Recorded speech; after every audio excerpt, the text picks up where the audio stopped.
UMduduzi Khumalo wayephuma ukuyobuka umdlalo webhola likanobhutshuzwayo wayo ngenkathi ehlaselwa abantu abangaziwa. Kuthiwa abafuna abanika imali ngenkani ngaphambi kokumgqwaza esiswini ngebhodlela. Waphusinyiswa eKing Edward Hospital eThekwini lapha afike wathungwa khona. UKhumalo uthi ngosuku olulandelayo wayesekulungele ukugoduka ngoba esezizwe engcono. Kodwa uthe emuva kokuhlolwa udokotela wanika amaphilisi okumlalisa ngaphandle kwencazelo.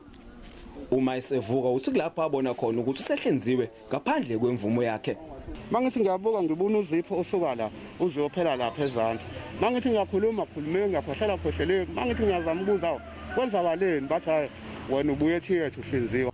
UKhumalo uthi inxeba lapha ahlinzwa khona alipholi. Ngisakwazi ukwenza lutho kuyimandla angikwazi ukugoba angikwazi uqola into esindayo angikwazi ukuyikhulula kahle ngaphandle angikwazi ukwenza even ngisho umchamo lo mangizochama mhlambe kuphela u5 minutes uthethe umchamo uphumi ngesizathu esenzeka esibhedlela. UKhumalo usephila ngesibonelo sikahulumeni kanye nesinqandamathe sakhe esikhubazekile. Ngoba indle yanethi ngena amanzi amawindi abhobokile ngena uduti nasi isitamkoko enitoilet igcwele lapha ingena lapha ngine asthma nginesifo sokuwa nginanamathambo. Umnyango wezempilo esifundazweni ucele imniningwane yaKhumalo wathembisa ukulandela lo daba. Bongani Geme indaba ze SABC eThekwini.